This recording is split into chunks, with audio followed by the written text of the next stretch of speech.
ان الحمد للہ رب العالمین والصلاة والسلام علی صفوة خلقہ محمد النبی الأمی وعلی آلہ وسلم تسلیما۔ ایک مسلمان کا اپنا آپ جاننا اتنا ضروری نہیں جتنا کہ رسول اللہ صلی اللہ علیہ وسلم کے بارے میں جاننا ضروری ہے۔ آقا دو جہاں صلی اللہ علیہ وسلم کی حیات طیبہ کے مختلف ادوار ہم سیکھ رہے ہیں، اور اعلان نبوت سے پہلے 40 سال مکہ المکرمہ کے، 13 سال مدینہ المنورہ کے، 10 سال۔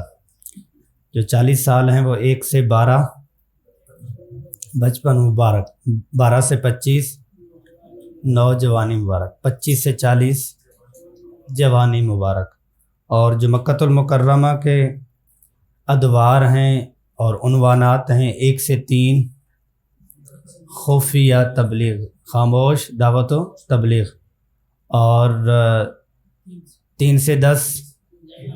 اعلانیہ دعوت و تبلیغ، اور 10 سے 13 بیرون دعوت و تبلیغ۔ پھر مدینہ المنورہ کی حیات طیبہ 1 سے 6 مشکلات اور استحکام ریاست، اور 6 سے 8 صلح اور خطوط، 8 سے 10 فتوحات اور وفود۔ جزاکم اللہ خیرا۔ تو ہمارے جو ادوار ہیں پہلے 6 ہو چکے ہوئے ہیں، اور مدینہ المنورہ کے جو 1 سے 6 مشکلات اور استحکام ریاست کے سال ہیں، ان کے اوپر ہماری گفتگو چل رہی ہے۔ تو آج کی گفتگو انشاءاللہ العزیز، اب کرسی پہ تشریف رکھیں، تو آج سے انشاءاللہ العزیز ہماری جو گفتگو ہے وہ ہجرت کا 5واں سال ہے۔ ہجرت کے 5ویں سال کے مختلف جو واقعات ہیں اور جو حادثات ہیں اور جو غزوات ہیں، ان میں سے جو مشہور اور ان میں سے جن کے اوپر بات کی جا سکتی ہے ان کے اوپر کریں گے جو وقت نے جتنا ساتھ دیا۔ غزوہ دومۃ الجندل کا ہے، غزوہ بنی مصطلق ہے، واقعہ افک ہے، پردے کا حکم ہوا اور حد قذف ہوا، اور اس کے بعد جو 5ویں سال کا بڑا غزوات میں سے بڑا ایک نام ہے وہ خندق ہے، جس کو غزوہ احزاب کہتے ہیں، اور اس کے ساتھ ہی بنو قریظہ ہے، جیسے کل بات کی تھی کہ آخر میں پھر یہودیوں کی باری آ جانی ہے، تو آج پھر بنو قریظہ کے اوپر بھی تھوڑی سی ہم بات کریں گے۔ بہرحال یہ ہے کہ غزوہ دومۃ الجندل کی جہاں تک بات ہے وہ یہ ہے کہ آپ صلی اللہ علیہ وسلم کو جب پتہ چلا کہ دمشق کے قریب مدینہ المنورہ پہ حملہ کرنے والے حملہ کرنا چاہ رہے ہیں، تو آپ صلی اللہ علیہ وسلم پہ اور مدینہ المنورہ پہ تو رسول اللہ صلی اللہ علیہ وسلم نے 1000 اصحاب کے ساتھ پیش قدمی فرمائی، اور اس کا ان کے اوپر ایسا رعب ڈالا وہ بھاگ گئے، جنگ کی نوبت نہیں آئی۔ پھر یہ ہے کہ ایک اور قبیلہ غزوہ بنو مصطلق جو ہے، یہ مصطلق قبیلہ ہے، تو یہ عرب کے قبائل میں سے بڑے قبائل میں اس کا شمار ہوتا تھا، اور اس میں اس کو یہودی قبیلہ بھی شمار کیا جاتا تھا، اور جو عرب کے خاص عربی کلچر کے جو قبائل تھے اس میں بھی اس کو شمار کیا جاتا تھا۔ تو ان لوگوں کے بارے میں آپ صلی اللہ علیہ وسلم کو معلوم ہوا کہ یہ لوگ تیاری کر رہے ہیں اور رسول صلی اللہ علیہ وسلم پر یہ حملہ کرنا چاہتے ہیں، مدینہ المنورہ پہ آنا چاہتے ہیں۔ تو آپ صلی اللہ علیہ وسلم کو جب معلوم ہوا تو زید بن حارثہ رضی اللہ عنہ کو اپنا خلیفہ بنایا پیچھے، اور اپنی فوج کے ساتھ آگے چل دیے۔ تو رسول صلی اللہ علیہ وسلم جب قریب پہنچے تو ان لوگوں نے مسلمانوں پر پے در پہ تیر چلائے، اور پھر جب مسلمان سیدھے ہوئے تو ان کے 10 لوگ مارے گئے، اور ان کی ساری فوج منتشر ہوئی، اور ان کا جو بڑا تھا سردار حارث بن زرار، وہ بھی جو ہے وہ وہاں سے بھاگ اٹھا، اور اللہ جل جلالہ نے اس میں 700 جو لوگ تھے وہ قیدی ہوئے، اور بکریاں ہزاروں کی تعداد میں 2000 اونٹ اور 5000 بکریاں بھی ملی۔ اور اس کی بنیادی طور پر کوئی اتنی یعنی جنگی اعتبار سے جیسے غزوہ بدر ہے، غزوہ احد ہے، غزوہ خندق ہے، اس کی جو جنگی حالات بندہ دیکھتا ہے اور مسلمانوں کی ایمانی طاقت دیکھتا ہے، روحانیت دیکھتا ہے، تو جب ان کو دیکھیں اس کے مقابلے میں اس کی کوئی تاریخی یا سیرت میں اس طرح کا مقام تو نہیں ہے، لیکن اس کے پیچھے یا اس کے آس پاس میں کچھ ایسے واقعات رونما ہوئے ہیں، ان واقعات کے اوپر بات کی جا سکتی ہے۔ اس میں یہ ہے کہ ایک تو جب واپسی پر مسلمان تشریف لا رہے تھے اور واپس آ رہے تھے تو راستے میں ایک جگہ کے اوپر پانی پلانے کے اوپر مہاجرین اور انصار میں آپس میں بات چیت ہو گئی، مہاجرین اور انصار میں بات چیت ہوئی۔ تو اس بات چیت پر وہ ایک طبقے نے کہا یا للمہاجرین اور دوسرے نے کہا یا للانصار۔ یہ ایک طریقہ تھا اپنے لوگوں کو بلانے کا، انصار والوں نے انصار والوں کو بلا لیا، مہاجرین نے مہاجرین کو بلا لیا۔ تو اس پر یہ ہے کہ ہاتھا پائی ہونا شروع ہوئی، ابھی یعنی ہاتھوں ہاتھ ڈلنے ہی تھے، شور و غوغا ہوا اور لوگوں میں ایک افراتفریسی کی کیفیت ہوئی۔ تو اس پر رسول اللہ صلی اللہ علیہ وسلم کو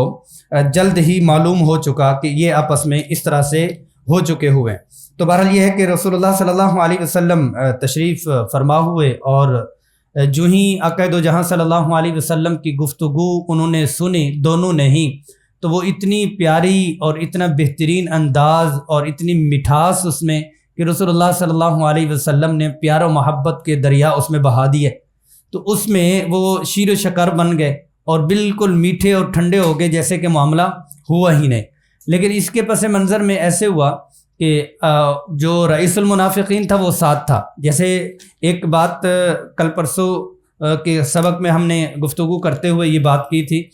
وہ یہ کی تھی کہ احد میں یہ شخص 300 لوگوں کو ایک طرف لے گیا اور بنو نذیر ہوا چوتھے سال میں، 5ویں سال میں یہ پھر ساتھ ہے، 5ویں سال میں غزوہ بنی مستلق میں رئیس المنافقین پھر ساتھ میں ہیں اور آپ صلی اللہ علیہ وسلم اس کو برداشت بھی کر رہے ہیں۔ تو اب اس موقع پر اس نے کہا کہ سمن کلبک لیأکلک، جناب آج یہ مثال پکی ہو گئی ہے کہ کتا پالو تاکہ تمہیں وہ کاٹے، کتا پالو تمہیں کاٹے۔ یعنی اس نے یہ ایک اشارے سے کیا کہ تم لوگوں نے ان کو پالا ہے، تم لوگوں نے ان کو اپنی جگہ دی ہیں، تم لوگوں نے اپنے چندے دیے ہیں، تم لوگوں نے ان کو اپنا گھر دیا ہے، تو آج یہ الیاذ والایمان قرآن کریم نے کیونکہ اس کی وہ والی تعبیر کی ہے، یہ بے عزت اور ذلیل لوگ تھے، ان کو کوئی سہارا دینے کو تیار نہیں تھا، تم لوگوں نے سہارا دیا، آج یہ تمہارے اوپر چڑھنے کی کوشش کر رہے ہیں۔ تو یہ جب اس نے باتیں کی تو اس پر زید رضی اللہ عنہ نے یہ والی باتیں ساری سن لی تھیں، تو عمر رضی اللہ عنہ نے بھی سن لی تھی۔ عمر رضی اللہ عنہ تو طیش میں آئے گئے، ان کا ایک جلال تھا، یا رسول اللہ صلی اللہ علیہ وسلم مجھے اجازت دیں میں اس کی گردن ایک تن سے جدا کر دیتا ہوں۔ آپ صلی اللہ علیہ وسلم نے فرمایا کہ نہیں، لوگوں میں معروف اور مشہور ہو جائے گا کہ محمد صلی اللہ علیہ وسلم اپنے ساتھیوں کے خلاف بھی اپنی تلوار نکال لیتے ہیں، تو یہ والی بدنامی اور اس طرح کا چرچا میں نہیں چاہتا۔ زید رضی اللہ عنہ نے عبداللہ بن ابی جو رئیس المنافقین ہے اس کے حوالے سے گفتگو کی کہ اس نے یہ بھی کہا تھا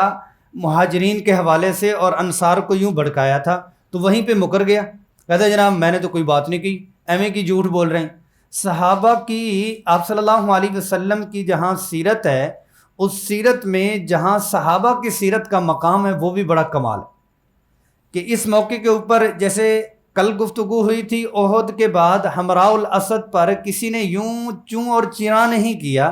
اس موقع پر بھی حضرت زید رضی اللہ عنہ پکے ہیں اور پکے کانوں سے سنا ہے، ہوش و حواس میں سنا ہے، اس کے باوجود بھی خاموش ہو گئے ہیں کہ یا رسول اللہ صلی اللہ علیہ وسلم میری بھی تو سنیں، میں نے خود سنا نہیں، بس خاموش ہیں تو پھر خاموش۔ لیکن یہ ہے کہ مدینہ المنورہ پہنچنے سے پہلے سورۃ المنافقون پھر اتری گئی، یا اذا جاءک المنافقون قالوا نشہد انک لرسول اللہ، یہاں سے یہ بات شروع ہوتی ہے کہ منافقین کی پوری منظر کشی کی گئی، اور پھر اس پوائنٹ پہ جس پوائنٹ پہ یہ صورت اتری ہے کہ یہ اس نے کہا تھا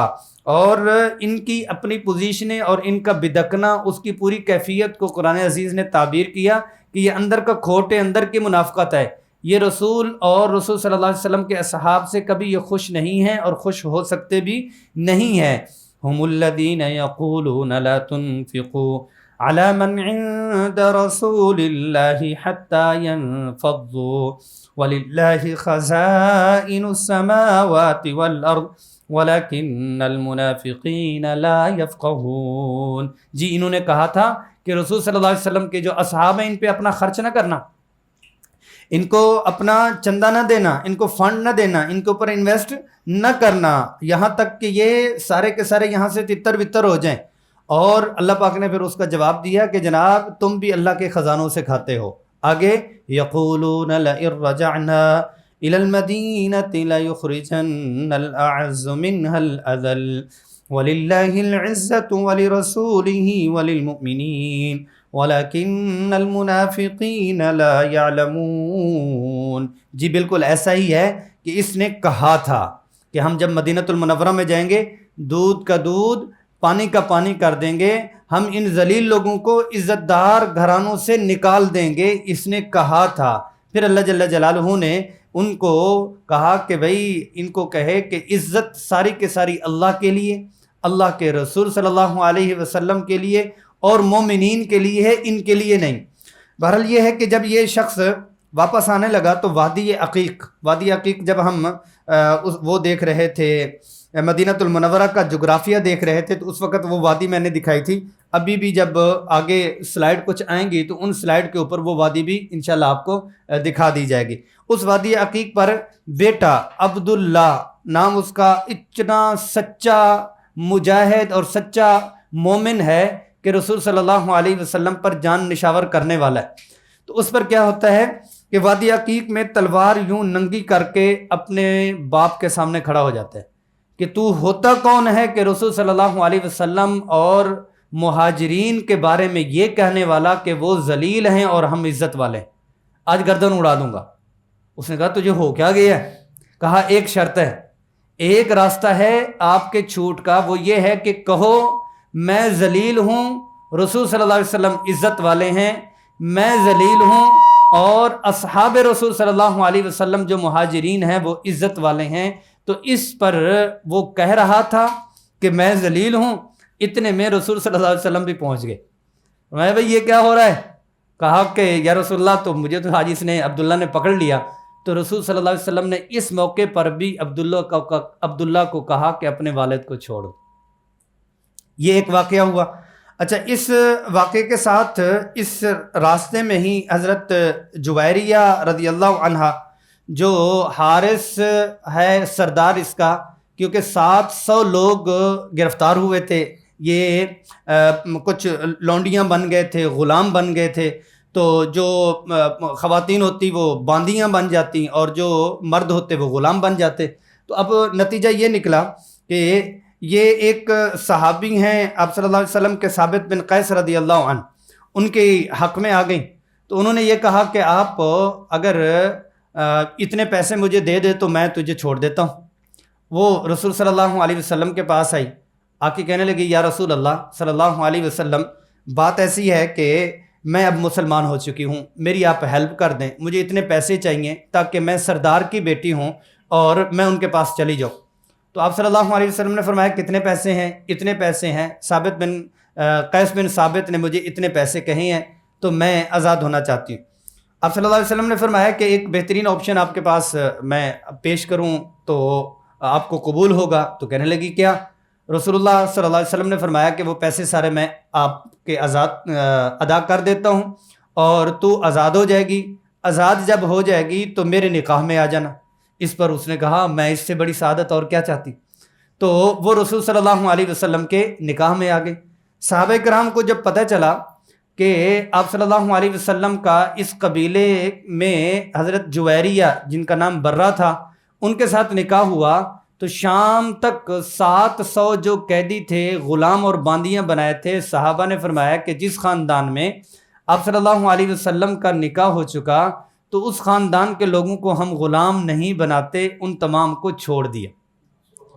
کیونکہ مقاصد کی بنیاد پر تھا۔ جب آپ صلی اللہ علیہ وسلم کی ازواج پہ بات آتی ہے کہ اتنی شادیاں کیوں ہیں، اس موقع کے اوپر کیوں ہیں، وہ بہت ساری ایسے بھی پہلو تھے کہ پورے کے پورے قبیلے کو قریب کرنا مطلوب تھا، پورے قبیلے کو اسلام میں لانا مطلوب تھا، اور دامادی رشتے کا جو ایک خاص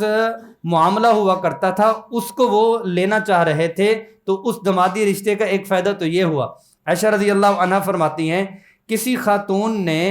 اپنے نکاح پہ اپنی قوم کو شاید ہی فائدہ دیا ہو جتنا حضرت جویریہ رضی اللہ عنہا نے اپنے نکاح پر اپنی قوم کو فائدہ دیا، کہ جو نکاح ہوا اتنے سارے لوگ ویسے ہی آزاد ہوئے جو قوم کا بہت بڑا سرمایہ تھے۔ اچھا، اسی غزوے کے واپسی پر واقعہ افک ہوا۔ واقعہ افک وہ جو حضرت عائشہ رضی اللہ عنہا کے حوالے سے ہے، وہ یوں ہوا کہ حضرت عائشہ رضی اللہ عنہا اس راستے میں ہیں، اور اس غزوے میں حضرت سلمہ رضی اللہ عنہا اور حضرت عائشہ رضی اللہ عنہا دونوں ہی آپ صلی اللہ علیہ وسلم کے ساتھ ہیں۔ واپسی پر یہ نکاح بھی ہو جاتا ہے، تو رسول صلی اللہ علیہ وسلم ایک جگہ کے اوپر پڑاؤ ڈالتے ہیں، تو وہاں پر حضرت عائشہ رضی اللہ عنہا کا ہودج کہتے ہیں ایسا کجاوا، ایسی سیٹ جو اونٹ کے اوپر رکھی جاتی ہے، اور اس کے جو اونٹ ہے اس کے اونٹ کے اوپر کجاوا ہے، کجاوے کے اوپر اس کا پردہ ہوتا ہے، کجاوے کے اوپر اس کا پردہ ہوتا ہے۔ کجاوے کی جو خالی ہوتا ہے اس کو کجاوا کہتے ہیں، اگر اس کو پردہ لگا دیں اور اس کو مکمل کور کر دیں، ایک چھوٹا کمرہ سا یا ایک خیمہ سا اوپر بنا دیا جاتا ہے، اس کو ہودج کہتے ہیں۔ تو اس میں وہ بیٹھ جایا کرتی تھیں، جو خدمت پر معمور اصحاب ہوا کرتے تھے وہ اس ہودج کو اٹھاتے اور اونٹ کے اوپر رکھ لیتے۔ تو ایسے ہوا کہ جب یہ اپنی حاجت کے لیے قریب میں صحرا میں گئیں تو وہاں ان کا ہار ٹوٹ گیا، تو ہار ٹوٹنے اور اس کی تلاش میں ان کو دیر ہو گئی، دیر ہونے کی وجہ سے ایسے ہوا کہ قافلہ چل پڑا۔ پھر جب قافلہ چل پڑا تو یہ جب واپس آئیں تو بندہ وہاں پر تھا ہی نہیں، ہودج رکھنے والوں نے ان کو احساس ہی نہیں ہوا کہ اندر کوئی ہے یا نہیں ہے، انہوں نے اٹھایا اور آرام سے رکھ دیا۔ تو ہوا یہ کہ جب واپس آئیں تو لوگ تھے نہیں وہاں پر، تو ٹیک لگا کے وہیں پر ہی بیٹھ گئیں۔ اور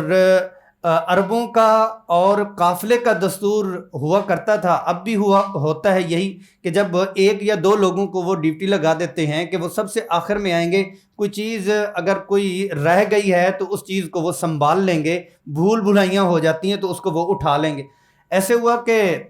صفوان رضی اللہ عنہ ایک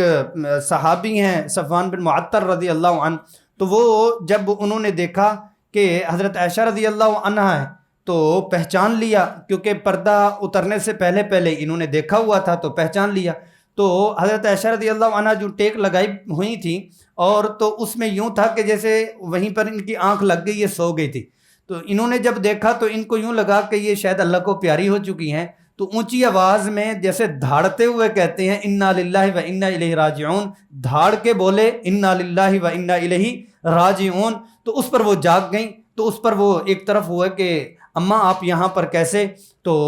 بتایا کہ میں تو یہاں ٹھہر گئی تھی۔ تو انہوں نے اونٹ ایک طرف کیا، بٹھایا اور خود ایک طرف ہو گئے۔ اماں جو ہے وہ وہاں پر تشریف فرما ہوئیں، پھر انہوں نے مہار پکڑی اور پیچھے تک نہیں دیکھا، اور اسی طرح بڑی بہترین اور آسانی کے ساتھ اوپر خود سوار بھی نہیں ہوئے، پیچھے کی طرف نہیں دیکھا۔ اس اعتبار سے، پردے کے اعتبار سے اور احترام میں، یوں چلتے چلتے اگلا جب قافلہ جہاں پر پڑاؤ ڈالا ہوا تھا وہاں جا کر انہوں نے رسول صلی اللہ علیہ وسلم کے قریب میں حضرت عائشہ رضی اللہ عنہ کو پہنچوا دیا۔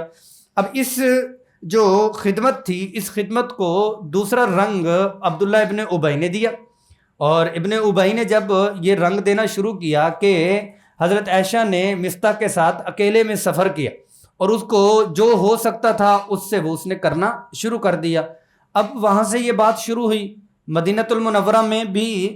لوگوں میں بات ایک سے دوسرا، دوسرے سے تیسرا بات شروع ہو گئی۔ جیسے میں نے عرض کیا تھا کہ مدینہ المنورہ کی چھوٹی سی بستی ہے، اس چھوٹی سی بستی میں 300 مرد منافقین ہیں اور 70 منافقات ہیں، عورتیں ہیں، اور ان کو تو ایک آگ مل گئی اور ایک تیلی مل گئی، تیلی سے وہ جلانا شروع ہو گئی۔ تو ایسے ہوا کہ حضرت عائشہ رضی اللہ عنہا بیمار ہو گئیں، جس کی وجہ سے ان کو مدینہ المنورہ کی یہ جو ایک چرچا چل رہا تھا اس کے اوپر کوئی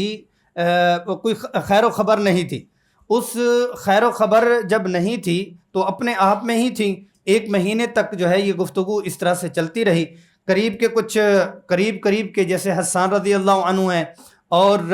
حمنہ بن جہش ہیں، بنت جہش رضی اللہ عنہ ہیں، یہ کچھ لوگ ایسے تھے جو اس معاملات میں مخلص ہونے کے باوجود بھی لگے ہوئے تھے۔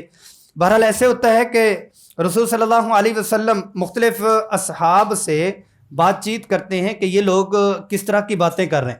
اس سے یہ بھی پتہ چل رہا کہ 1 مہینے تک مدینۃ المنورہ میں یہ بات گفتگو اس طرح کی چل رہی ہے، اور رسول صلی اللہ علیہ وسلم اپنے کسی عمل سے، اپنے کسی رویے سے، اپنے کسی انداز سے عائشہ رضی اللہ عنہا کو معلوم تک نہیں ہونے دیا۔ ایک یہ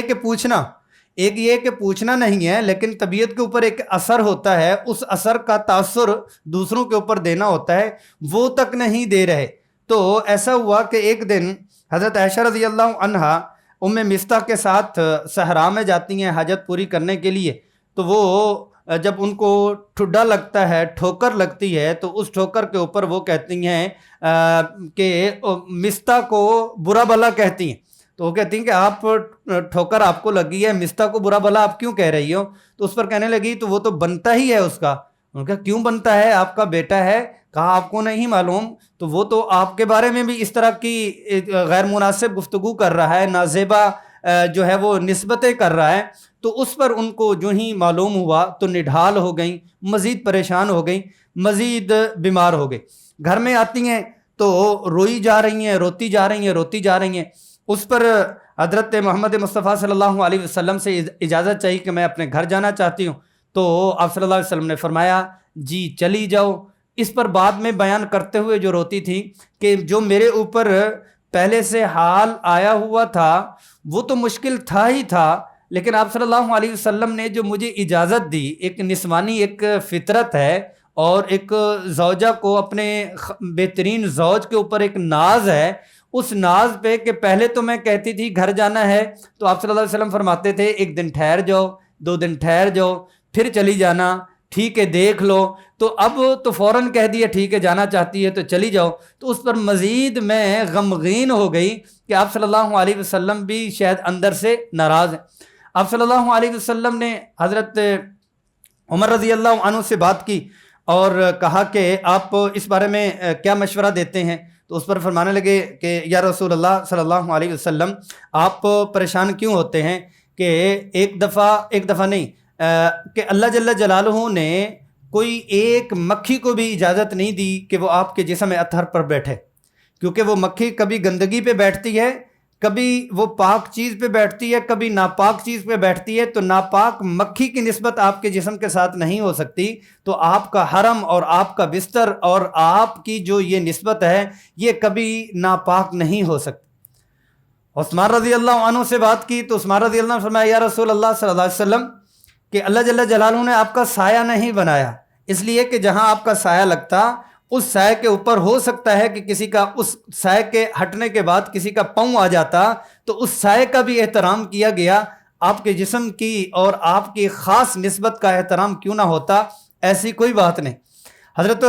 علی رضی اللہ عنہ سے پوچھا تو اس پر علی رضی اللہ عنہ نے حضرت محمد مصطفیٰ صلی اللہ علیہ وسلم سے فرمایا کہ یا رسول اللہ آپ جب مسجد سے باہر تشریف فرما ہونے لگے تھے، آپ کے جوتے پہ نجاست تھی تو جبریل امین اترے کہ آپ جوتا نہ ڈالیں کہ آپ کے جوتے پر گندگی لگی ہوئی ہے۔ آپ کے جوتوں کی جہاں اتنی حفاظت ہے تو کیا آپ کے وہاں گھر کی حفاظت نہیں ہو سکتی؟ تو آپ صلی اللہ علیہ وسلم اس پہ بڑے خوش ہوئے، ان کی مختلف باتیں سن کے ممبر پر تشریف فرما ہوئے اور دبے دبے الفاظ میں اس طرح سے بات کی کہ کچھ لوگ مجھے ایسے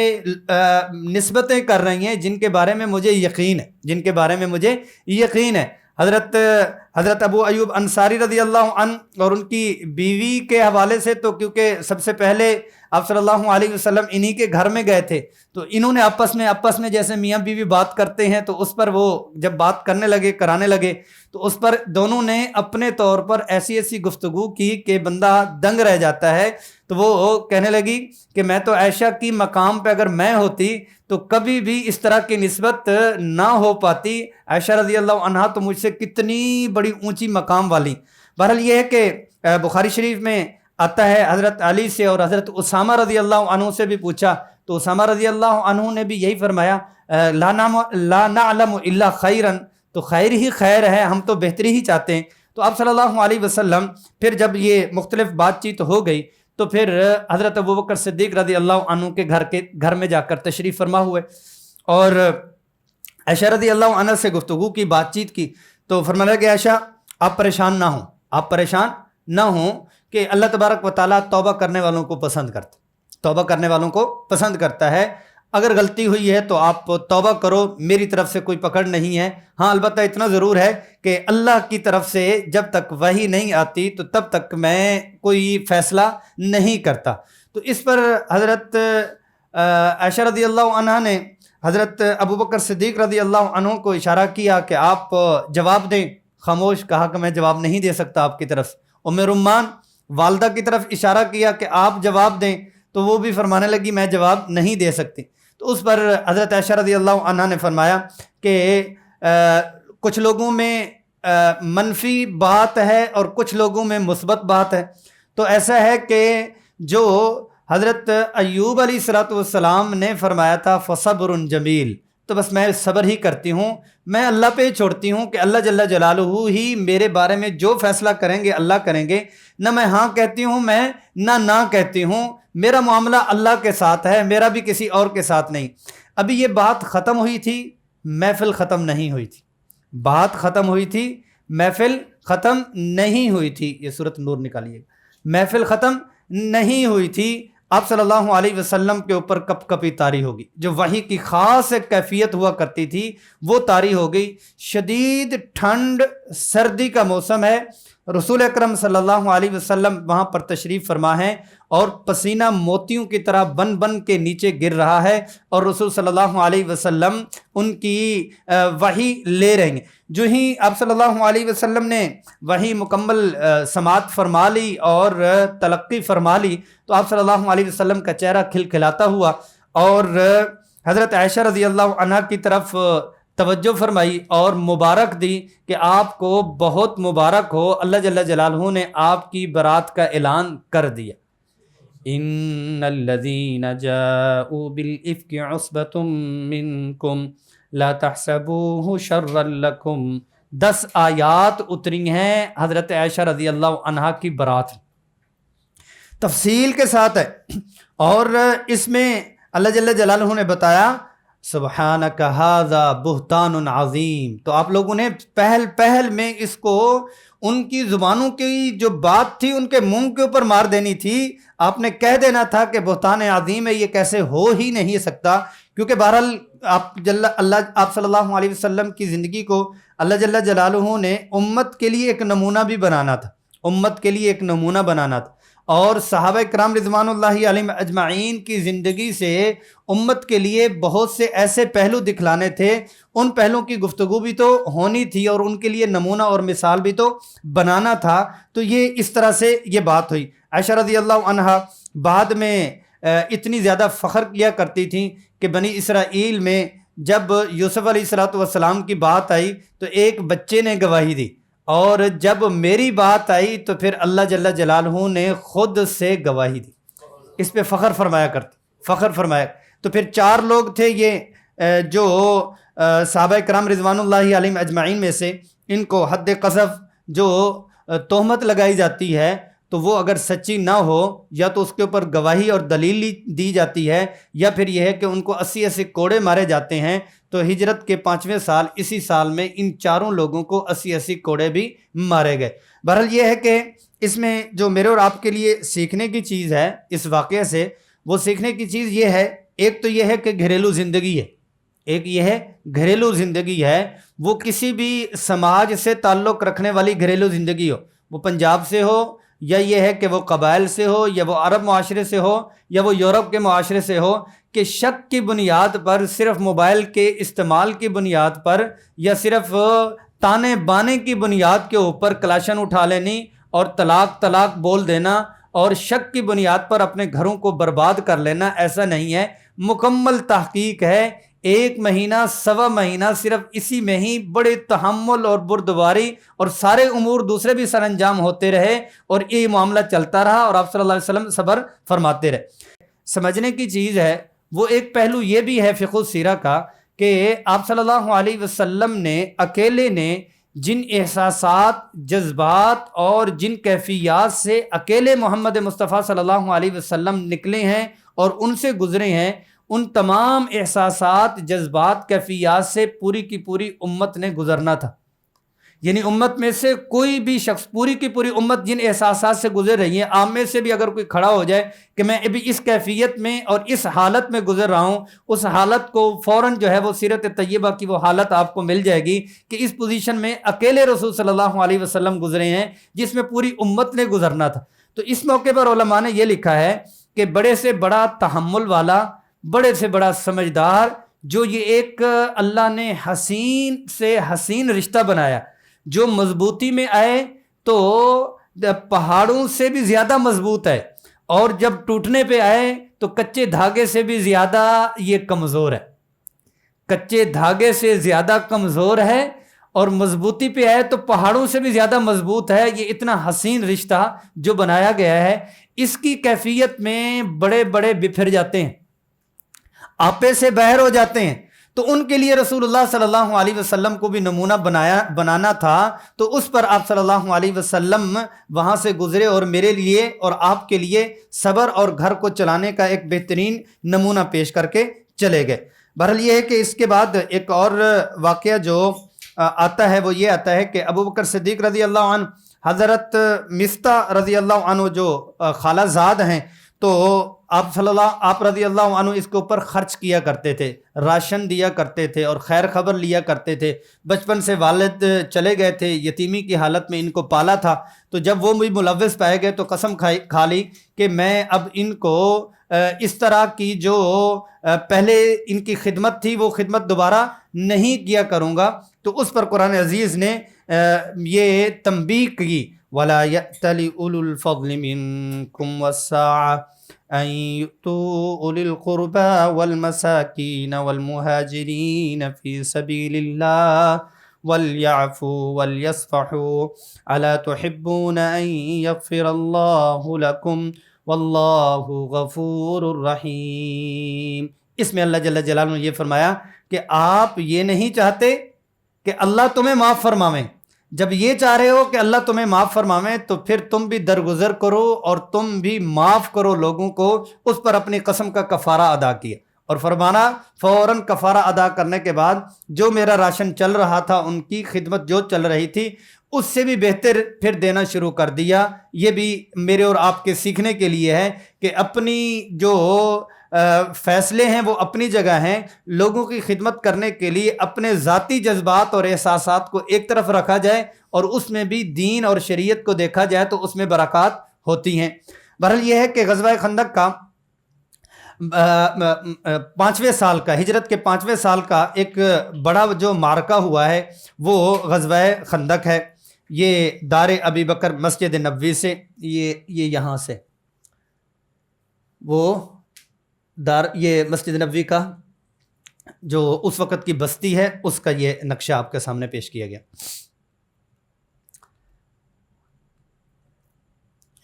خیبر جی، اب جی ایسے ہوا کہ جب بدر ہو گیا تھا تو بدر کے بعد سارے کے سارے اپنے بلوں میں چلے گئے تھے، قبائل بھی سیدھے ہو گئے تھے، اور مشرکین جو مکہ المکرمہ والے تھے وہ بھی ایک دفعہ سیدھے ہو گئے تھے۔ لیکن یہ ہے کہ احد میں مسلمان ایک دفعہ تو جیت چکے تھے، لیکن جیتنے کے بعد مسلمان اپنی کمزوری کی وجہ سے اور بہت ساری حکمتیں اس میں سموئی ہوئی تھیں جس کی وجہ سے مسلمانوں کو نقصان اٹھانا پڑا۔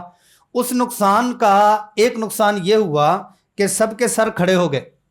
جو قبائل تھے ان کو بھی اس چیز کا ہونے لگا کہ ہم ان کے ساتھ لڑ سکتے ہیں،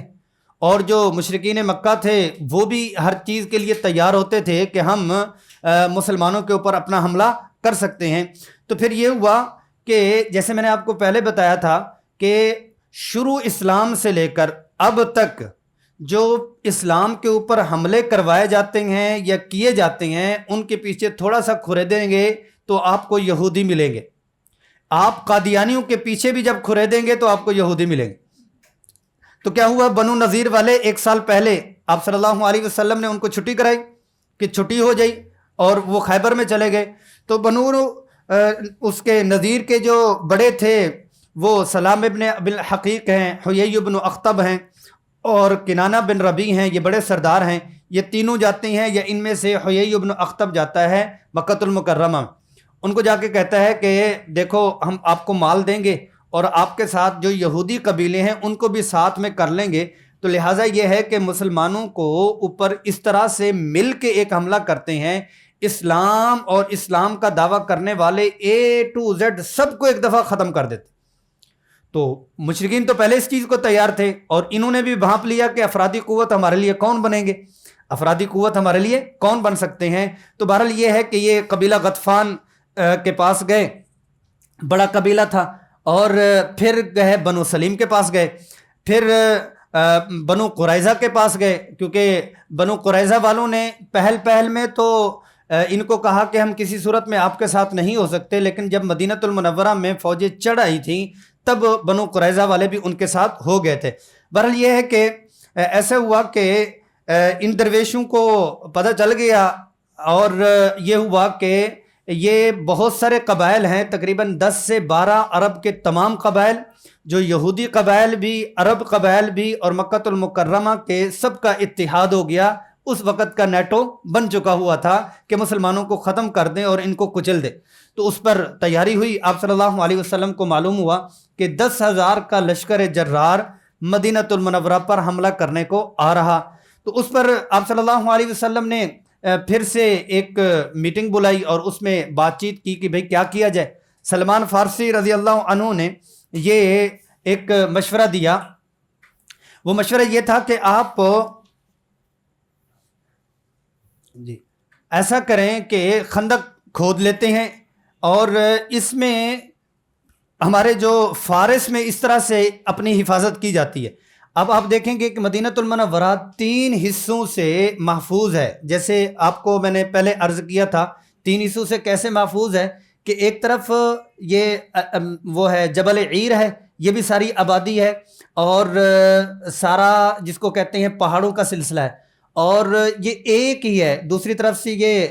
واقم ہے، یہ بھی ساری آبادی ہے، اور الحرہ الجنوبیہ ہے، یہ بھی ساری کی ساری ہے، اور یہ وادی بطحہ ہے۔ تو ایک ہی طرف تھی جو جبل احد کی طرف، ایک تھوڑا سا، ایک یوں کہہ لیں کہ 3 سے 4 میل کا ایک چھوٹا سا درہ ہے، اسی کے اوپر ہی آتے تھے۔ جنوب سے آ کر قباء کو جانے کی بجائے اوپر سے ہی آ کر مدینہ المنورہ کے اوپر حملہ کیا کرتے تھے۔ مدینہ المنورہ کے اوپر جب یہ حملہ کیا کرتے تھے تو اس میں یہ ہے کہ آپ صلی اللہ علیہ وسلم نے حضرت سلمان فارسی رضی اللہ عنہ کی بات کو مان لیا کہ ہم اندر رہیں گے، خندق کھود لیتے ہیں، یہ پھلانگ کے نہیں آ پائیں گے، اور ہم جو ایک ایک آئے گا تو ایک ایک کے پکڑ کو ہم مارتے جائیں گے۔ آپ صلی اللہ علیہ وسلم نے اس چیز کو پسند فرمایا، تو تقریباً 1,000 یا 3,000 کے قریب اصحاب کو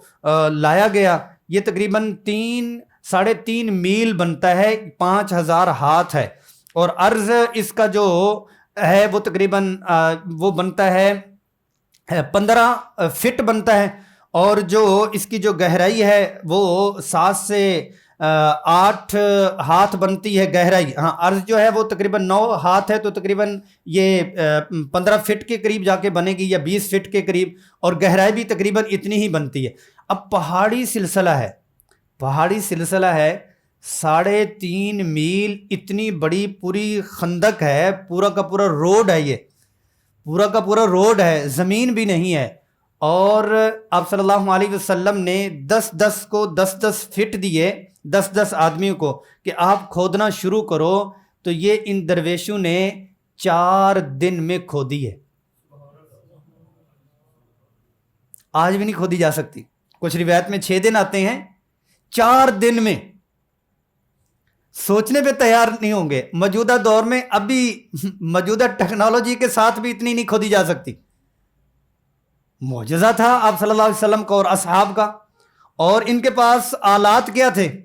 آج بھی وہاں پر یہ تقریباً 300 ڈمپر بنتے ہیں، 300 ٹرالیاں بنتی ہیں، جو نیچے سے اندر سے اتنا زیادہ جو ہے وہ مال نکالا گیا ہے، اور یہ سارا پتھریلا ہے۔ آج بھی وہاں پہ ایک انجینئر صاحب تھے، ان سے جب بات ہوئی تو انہوں نے کہا کہ شام تک صرف ایک ٹوکری ہم سے نکلتی ہے، کالے پہاڑ توڑ توڑ کے تھک جاتے ہیں، ہمارا بارود ختم ہو جاتا ہے اور ہمارے آلات ٹوٹ جاتے ہیں، جو شام تک ہم ایک ٹوکری نکالتے ہیں یا ایک بس تھوڑا سا ہی نکال پاتے ہیں، تھوڑا تھوڑا کر کے کام کرتے ہیں، سالوں سال ہم لگے رہتے ہیں پہاڑوں کو کاٹنے کے لیے۔ تو یہ کھود دی ان درویشوں نے فوراً ہی۔ پھر کیا ہوا کہ آپ صلی اللہ علیہ وسلم ان کو بہت زیادہ حوصلہ افزائی دے، حوصلہ افزائی آپ صلی اللہ علیہ وسلم کی جو مسجد نبوی میں نظر آتی تھی وہ مزید آپ صلی اللہ علیہ وسلم کی اس موقع کے اوپر بھی نظر آئی۔ رسول اللہ صلی اللہ علیہ وسلم کی سنتوں میں سے ایک سنت انقلابی سنت ہے، ایک سنت انقلابی سنت ہے، وہ حوصلہ افزائی ہے، وہ حوصلہ افزائی ہے۔ سنتیں بہت ساری ہیں، کچھ سنتیں ایسی ہیں اس میں پڑھنا ہوتا ہے، کچھ سنتیں ایسی ہیں جس کا تعلق ایکشن کے ساتھ ہے، جس کا تعلق تأثر کے ساتھ ہے، عمل کے ساتھ ہے، اور کچھ سنتوں میں سے ایک سنت انقلابی ہے کہ آپ انقلاب برپا کرنا چاہتے ہیں، آپ اپنی مسجد آباد رکھنا چاہتے ہیں، آپ ادارہ آباد کرنا چاہتے ہیں، آپ معاشرے میں برائی ختم کرنا چاہتے ہیں، آپ اپنی بیوی کو کسی ایک مشن پہ کھڑا کرنا چاہتے ہیں، اپنی اولاد کو لانا چاہ رہی ہیں، اپنے نوکروں کو لینا چاہ رہی ہیں، اپنے ملازموں کو آپ بہتر کرنا چاہتے ہیں، اس کے لیے سنت حوصلہ افزائی ہے۔ شاباش شاباش شاباش شاباش، یہی آپ حوصلہ افزائی دیتے جائیں اور ان سے کام لیتے جائیں۔ ہاں جو نشاندہی ہے وہ کرتے جائیں، جو غلطیوں کی نشاندہی ہے وہ کرتے جائیں، ڈانٹ ڈپٹ سے اور ان کو مزید ڈانٹنے سے ان کی صلاحیات بھی دب جائیں گی، اور یہ ہے کہ وہ مقابلے کے لیے دوبارہ کھڑے بھی ہو جائیں گے۔ آپ صلی اللہ علیہ وسلم حوصلہ افزائی، حوصلہ افزائی، اللہم لا خیر الا خیر الآخرہ، اللہم اغفر الانصار والمہاجرہ، یہ آپ صلی اللہ علیہ وسلم ان کو یہ دے رہی ہیں، اور مستقل طور پر رسول صلی اللہ علیہ وسلم ان کی حوصلہ افزائی کر رہے ہیں۔ اور وہ بھی پھر صحابہ کرام کے جذبات تھے، ان جذبات میں سورۃ الاحزاب کھولی، ان جذبات میں نحن الذین بایعوا محمد علی الجہاد ما بقینا ابدا، اللہم لولا انت مہتدینا ولا تصدقنا ولا صلینا۔ تو آپ صلی اللہ علیہ وسلم کی باتوں میں نہیں، یا رسول اللہ آپ ہمیں یہ حوصلہ افزائی دے رہے ہیں، آپ نہ ہوتے تو ہم نماز کی سعادت کہاں سے لیتے، آپ نہ ہوتے تو ہم صدقے کی چاشنی کہاں سے لیتے، سب کچھ یہ بہاریں آپ کی وجہ سے ہیں۔ صحابہ کرام جواب میں آپ صلی اللہ علیہ وسلم کے حوصلہ افزائی کا جواب دیتے۔ آپ رسول صلی اللہ علیہ وسلم کی حیات طیبہ میں صحابہ کرام رضوان اللہ علیہم اجمعین کی جو محبت آپ دیکھتے ہیں، یہ فرسٹ لو نہیں ہے، فرسٹ لو آپ صلی اللہ علیہ وسلم کا ہے، آپ صلی اللہ علیہ وسلم کے محبت کا یہ جواب محبت دیتے ہیں، جہاں کہیں بھی دیتے ہیں۔ شروع میں آپ صلی اللہ علیہ وسلم نے ان کو سینے سے لگایا، اس سینے کی مٹھاس اور محبت اور شیریں اتنی تھی کہ یہ سب کچھ اپنا فدا کرنے کو اتر ہے، اور فدا کرنے کے لیے سب کچھ آگے کر لیا کرتے تھے۔ بہرحال یہ ہے کہ آپ صلی اللہ علیہ وسلم ایک ایک کو لگایا، قریش ایک طرف ہے، غطفان ہے، غطفان کے ساتھ بنو مرہ ہے، کنانہ ہے، سلیم ہے، اور فزارہ ہے، اشجع ہے، بنو اسد ہے، یہ بڑے بڑے قبائل ہیں۔ 10,000 کا لشکر جرار یہ مدینہ المنورہ کے اوپر چڑھ آیا، اور مدینہ المنورہ کو یہ تہس نہس کرنے کے لیے انہوں نے کر دیا۔ بنو قریظہ جو یہودیوں کا ایک قبیلہ تھا، تو ان کو انہوں نے پہل نے کہا کہ بھئی آ جاؤ، اس نے کہا نہیں، ہم نے جب کبھی بھی محمد صلی اللہ علیہ وسلم سے بات کی ہے تو وہ ان کو سچا ہی پایا ہے۔ دوسرا یہ ہے کہ آپ صلی اللہ علیہ وسلم نے جب دوسرے قبیلوں کو جلا وطن کیا جا رہا تھا، یہودی قبائل میں سے ایک ہی بنو قریظہ ہی تھا، ان کو چھوڑ دیا گیا تھا، تو ہم تیار نہیں ہیں۔ بہرحال حیی بن اخطب نے ان کو جا کے بتایا، آپ کو پتہ ہے اتنے قبائل باہر آ چکے ہیں، یہ ایک دن یا 2 دن کی مار ہیں، ایک دن یا 2 دن کی مار ہیں، آپ کو مدینہ المنورہ میں مسلمان تو کیا ہے، مسلمانوں کا ایک بچہ بھی نہیں ملے گا، سارا کچھ ہم ختم کر کے جائیں گے، پھر تمہارے لیے بڑی مشکلات ہو جانی ہیں، ہمارے ساتھ ہو جاؤ تو لہٰذا زیادہ بہتر ہے۔ تو آپ کو نہیں پتا، تو اس پر وہ بہک گئے اور کہا کہ ٹھیک ہے کہ میں ایسے ہی کرتا ہوں۔ رسول صلی اللہ علیہ وسلم کو جب معلوم ہوا تو آپ صلی اللہ علیہ وسلم نے سعد بن معاذ اور سعد بن عبادہ کو بھیجا کہ جاؤ جا کے پتہ کرو، ان کو کہو بھئی آپ کے بارے میں یہ خبر پھیلی ہے تو بات سنو، منفی بات ہو تو خاموش ہو جانا، مجھے بھی نہ آ کے بتانا کہ ہاں ہے یا نہ ہے،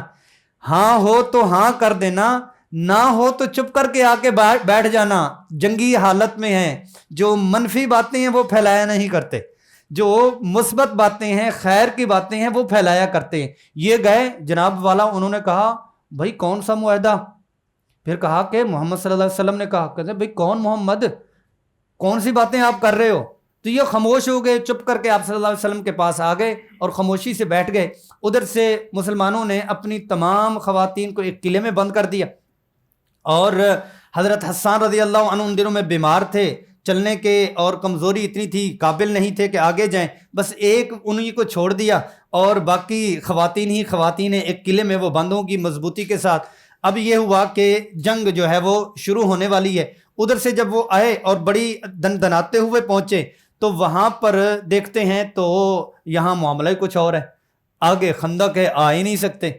اور ادھر سے وہ تیر بحر سے دور سے پھینک رہی ہیں اور ادھر سے وہ پتھر پھینک رہی ہیں۔ بہرحال یہ چلتا رہا، لیکن اس تناظر میں ایک اور چیز جو قرآن عزیز نے آخر میں یہ سورۃ الاحزاب میں اس کا مکمل نقشہ ہے جو اللہ جل جلالہ نے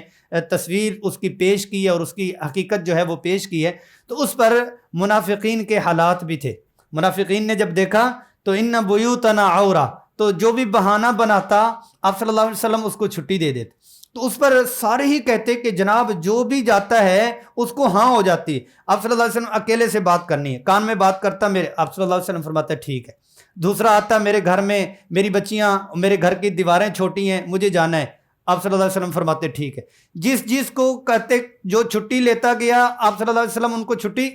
دیتے ہی گئے کہ جاؤ جاؤ جاؤ۔ اللہ جل جلالہ نے فرمایا کہ جس نے چھٹی لی ہے سارے ہی یہ منافق ہیں،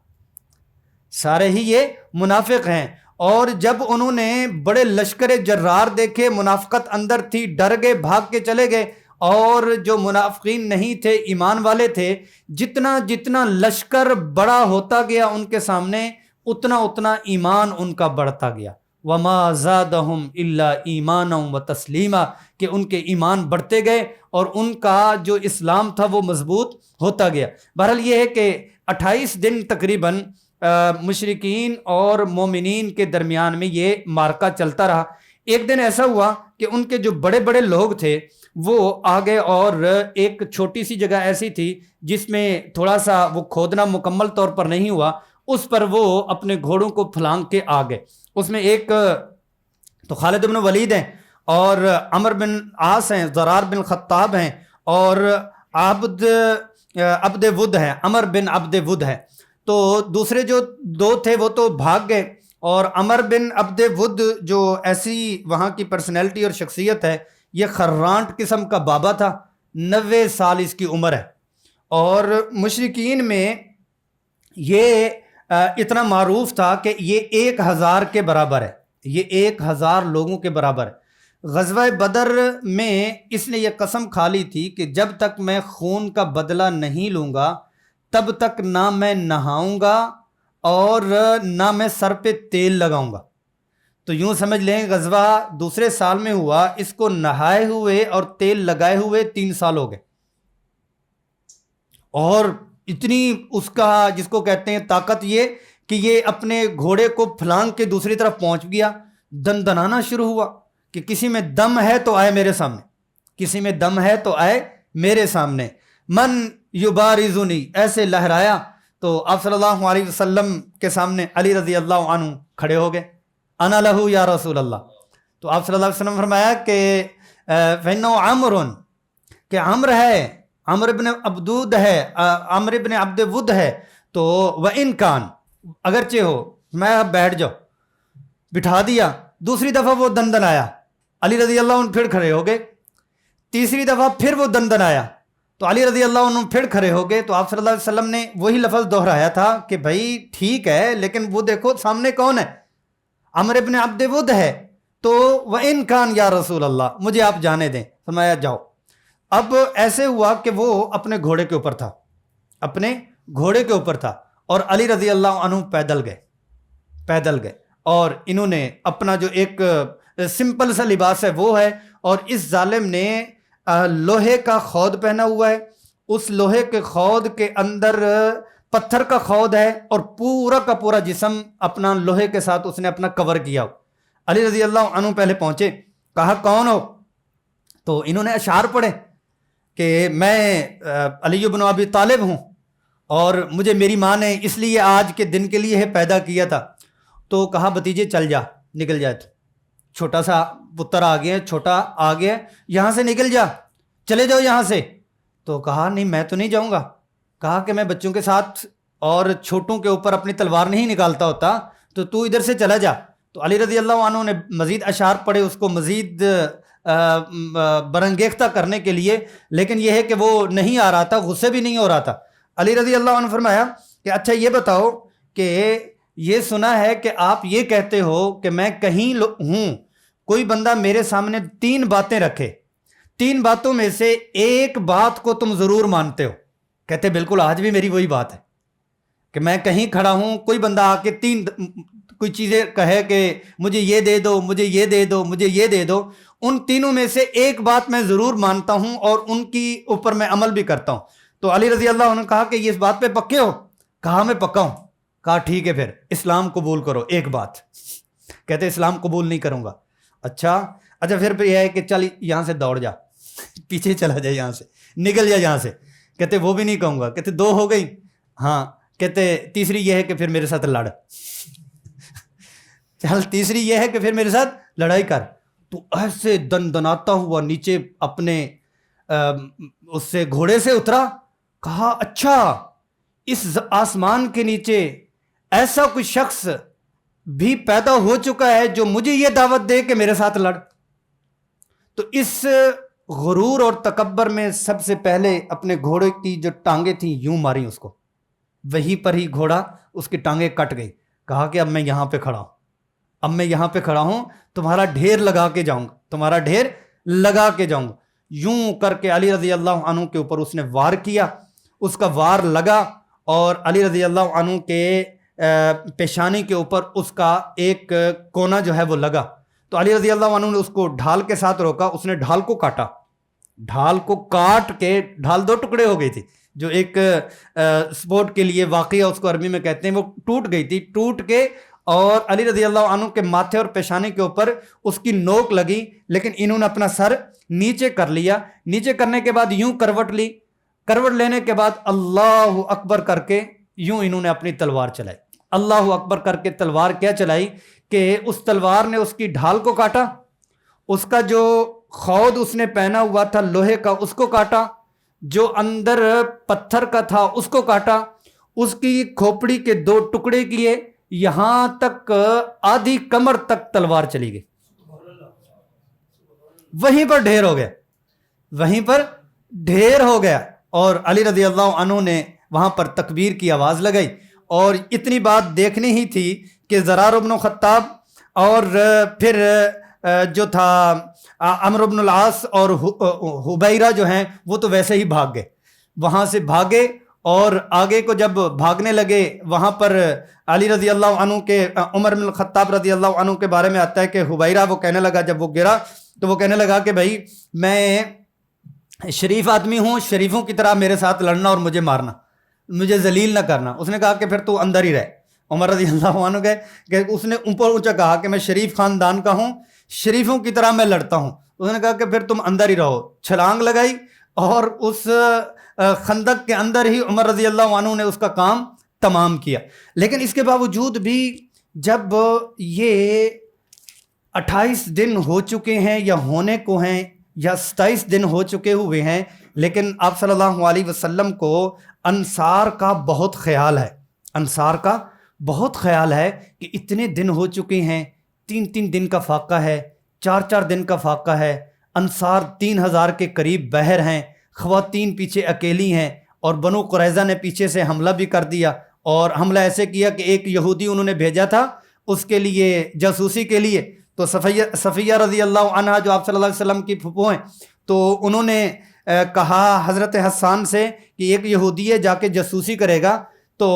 اس کا ہاتھ اس کا تمام کر دو۔ کہنے لگے کہ میں تو بیمار ہوں، اگر میرے میں سکت ہوتی تو میں جنگ کے لیے کیوں نہ چلا جاتا، میں تو خیمے میں مجھے صرف انہوں نے علامتی طور پر پیچھے چھوڑا ہے۔ کہا اچھا، تو اسی خیمے کا انہوں نے پوری کی پوری جو ایک جس کو کہتے ہیں کہ لکڑی تھی وہ نکالی اور جا کے 2 لگائیں اس یہودی کے سر پر اور وہیں پر اس کو مار دیے۔ پھر کہا کہ اچھا ایسا کرو کہ اب وہ مر چکا ہوا ہے، ہمت ہے تو اس کی گردن کاٹ کے ان کے قلعے میں پھینک دو۔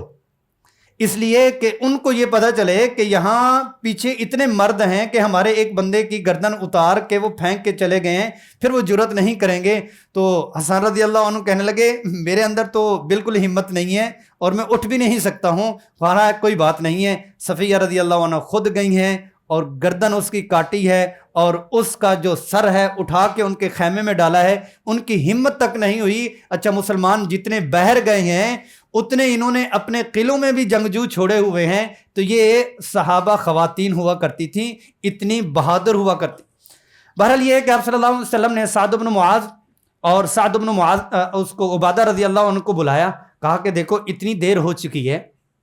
اور یہ غزوہ چل رہا ہے، بات چل رہی ہے، جنگ چل رہی ہے، کہ کہیں آپ لوگ تھک نہ گئے ہوں۔ ایسا کرتے ہیں، غطفان قبیلہ بہت بڑا اونچا ہے، غطفان قبیلہ بہت اونچا ہے اور بہت بڑا ہے، ان کو یہ کہتے ہیں اللہ اکبر، مدینہ المنورہ کا 1/3 مال ہم آپ کو خاموشی سے دے دیا کریں گے، یہ ان لوگوں کا قریش کا ہاتھ چھوڑ دیں، قریش کے ساتھ نکل جائیں، جنگی چال آپ صلی اللہ علیہ وسلم فرمانے لگے تو یہ چھوڑ دیں، اور جب یہ بڑا قبیلہ ان سے ہٹ جائے گا تو ان کی طاقت کم ہو جائے گی، تو آپ کی اس بارے میں کیا رائے ہے؟ اللہ اکبر، صحابہ کو اللہ جزائے خیر دے، انصار کو اللہ جزائے خیر دے۔ تو کہنے لگے یا رسول اللہ یہ وحی ہے تو ہم خاموش ہیں، وحی ہے تو ہم خاموش ہیں، اور آپ ایک جنگی اعتبار سے کہہ رہے ہیں تو پھر بتائیں۔ آپ صلی اللہ علیہ وسلم نے فرمایا وحی تو نہیں ہے۔ فرمایا یا رسول اللہ پھر جب ہم کافر تھے تو یہ لوگ ہم سے کچھ نہیں لے سکے تھے، آج اللہ نے اسلام کی عزت سے ہمیں نوازا ہوا ہے، آپ دیکھیں گے کہ ہم ان کو ایک کھجور بھی نہیں دیں گے، کسی صورت میں نہیں دیں گے، ہم اپنے بچوں اور اپنے سینوں کے ساتھ آپ کے سامنے ہی ہیں، آپ اس پہ مضبوط رہیے گا، ہم بھی مضبوط ہیں۔ آپ صلی اللہ علیہ وسلم خوش ہو لیے، چلو ٹھیک ہے، بس یہ ان کا ادھر سے دیکھنا تھا۔ ادھر سے اللہ جل جلالہ نے جو صحابہ کہتے ہیں جنہوں نے بدر کی خوشبو پائی تھی، کہا کہ پھر ہمیں وہ جو پرفیوم تھی اور وہ جو خوشبو اور عطر صحابہ کو جو انہوں نے سونگی تھی کہاں بدر میں، تو کہا پھر ہمیں وہ خندق میں بھی آنا شروع ہو گئی۔ یا ایھا الذین آمنوا اذکروا نعمت اللہ علیکم اذ جاءتکم جنود فارسلنا علیہم ریحا وجنودا لم تروها، کہ اللہ جل جلالہ نے فرمایا کہ جی کہ ہم نے پھر تمہارے اوپر نعمت کا کیا بہترین نعمت کی ہے کہ تمہارے اوپر پھر آئے، وہ کس کیفیت سے آئے؟ اذ جاءوکم من فوقکم ومن اسفل منکم وَإِذْ زَاغَتِ الْأَبْصَارُ وَبَلَغَتِ الْقُلُوبُ الْحَنَاجِرَ وَتَظُنُّونَ بِاللَّهِ الظُّنُونَ، کہ اس وقت جو ہے وہ کلیجے آگے کو تھے، آنکھیں کھلی کی کھلی تھیں، کچھ سمجھ نہیں آ رہی تھی، منافق ٹوٹتے جا رہے تھے اور پیچھے ہٹتے جا رہے تھے، ایمان والوں کا ایمان بڑھتا جا رہا تھا، منافقین پیچھے جاتے رہتے، اور اس کو پورا کا پورا اللہ جل جلالہ نے یہ سورۃ الاحزاب کا آپ دوسرے رکوع سے جب یہ پورا کا پورا 2 رکوع پڑھیں گے، آخر میں وَمَن يَقْنُتْ سے پہلے والے جو رکوع ہے اس سے پہلے اس کا پورا لشکر،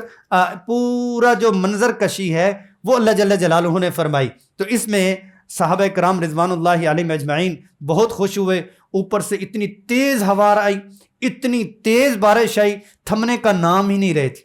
اتنی زیادہ آئی کہ ان کے جو خیمے تھے وہ اکھڑ کے رہ گئے، ان کے جو دیگچے اور پتیلے اور دیگیں تھیں وہ ایسے بھنور بن کے ان کے جو گھوڑے تھے ان کے منہ کے اوپر جا کے لگتی تھیں، کبھی کسی خیمے کے اوپر جا کے لگتی تھیں، اور پیچھے سے پیچھے سارے خیمے اللہ نے اکھیڑ دیے، ان کے چولہے سارے اکھیڑ دیے، ان کے جانور سارے فرشتوں نے کھول دیے، وہ اپنے جانوروں میں اپنے خیموں میں ایسے کہ سارے واپس ہو لیے کہ جاؤ نکل جاؤ نکل جاؤ نکل جاؤ کی آوازیں لگ رہی تھی، اور اس طرح سے اللہ جل جلالہ نے مسلمانوں کی مدد کی، اور اس موقع کے اوپر بھی مسلمانوں کا کچھ نقصان نہیں ہوا کہ رسول صلی اللہ علیہ وسلم 28 دن کے بعد تقریباً ظہر کے وقت میں گھر میں تشریف لاتے ہیں، اور ظہر کا وقت ہوتا ہے، عصر کے پہلے جب تھوڑا سا ابھی آرام فرما رہے ہوتے ہیں تو جبریل امین پہنچ جاتے ہیں، السلام علیکم ورحمۃ اللہ وبرکاتہ، جی کیا بات ہے؟ فرمایا کہ اچھا آپ نے غسل فرما لیا؟ جی فرما لیا۔ اچھا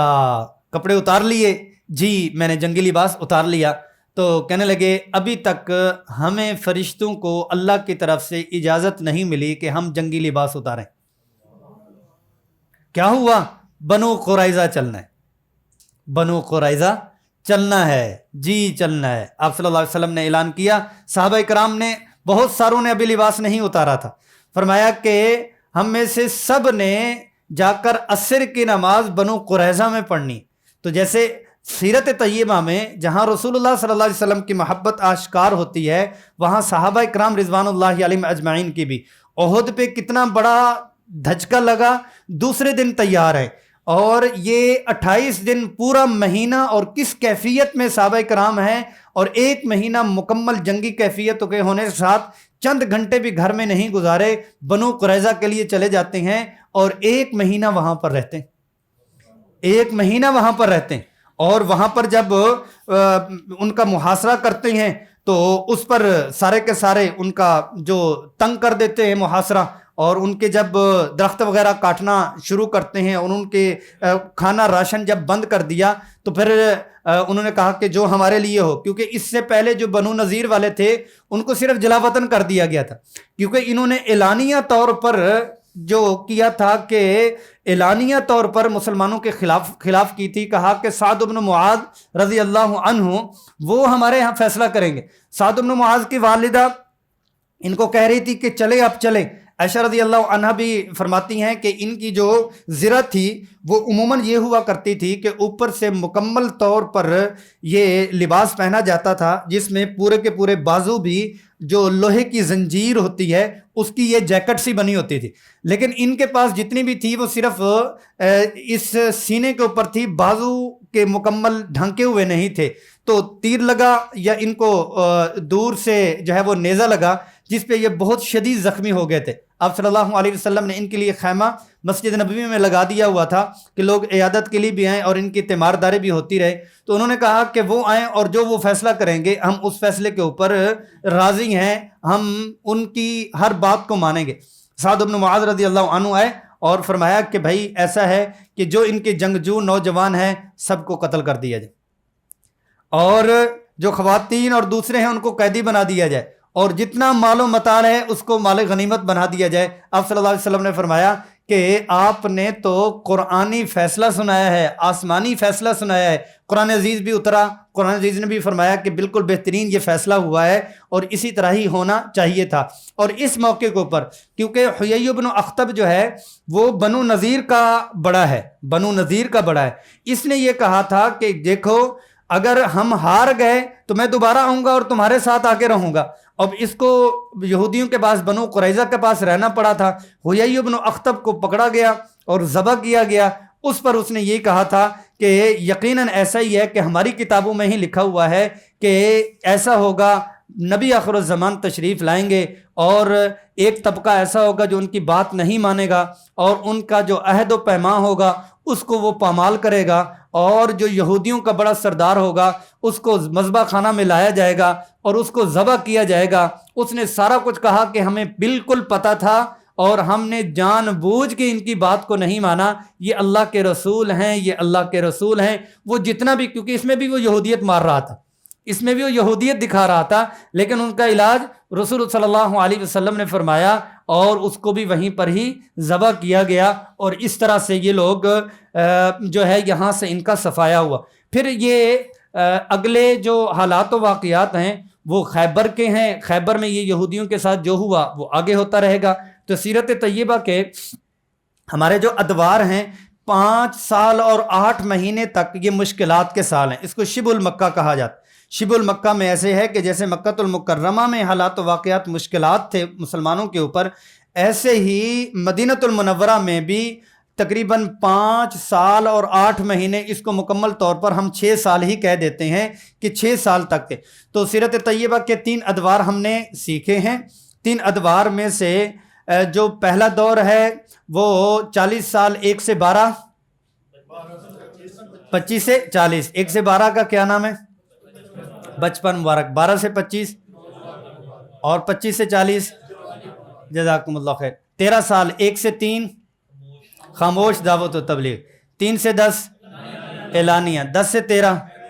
بیرون، اور مدینۃ المنورہ 1 سے 6 مشکلات اور استحکام ریاست. جی یاد کر لیں آخری دن 12 ربیع الاول کو جب ایسے چائے کا کپ آپ کو دیا جا رہا ہوگا اور پوچھا جائے گا کہ اس سے اس دور کا کیا نام ہے, وہ جس کو آئے گا اس کو وہ کپ ملے گا. کسی کو ٹرے مل رہی ہوگی, کسی کو چمچ مل رہے ہوں گے, لیکن ہوں گے یہ سارے خالی سارے خالی ہوں گے, چائے بھی خالی, چمچ بھی, ٹرے بھی. بہرحال یہ ہے کہ وہ خالی کی بھی بڑی برکت ہوگی, تو ابھی سے آپ یاد کر لیں. تو 1 سے 6 مشکلات اور استحکام ریاست, 6 سے 8 صلح اور خطوط, 8 سے 10 فتوحات اور وفود. تو یہ ہمارا 6 سال 1 سے 6 سال مدینۃ المنورہ کی گفتگو بھی مکمل ہو گئی. ہماری جو ابھی گفتگو رہتی ہے وہ 6 سے 8 صلح اور خطوط رہتی ہے, 8 سے 10 فتوحات اور وفود رہتا ہے. اور آخری یہ جب ہماری مکمل ہو جائے گی تو آخر میں ہم ایک سبق وہ پڑھیں گے جس میں آپ صلی اللہ علیہ وسلم کا لباس, آپ صلی اللہ علیہ وسلم نے ساری زندگی کون کون سا لباس پہنا,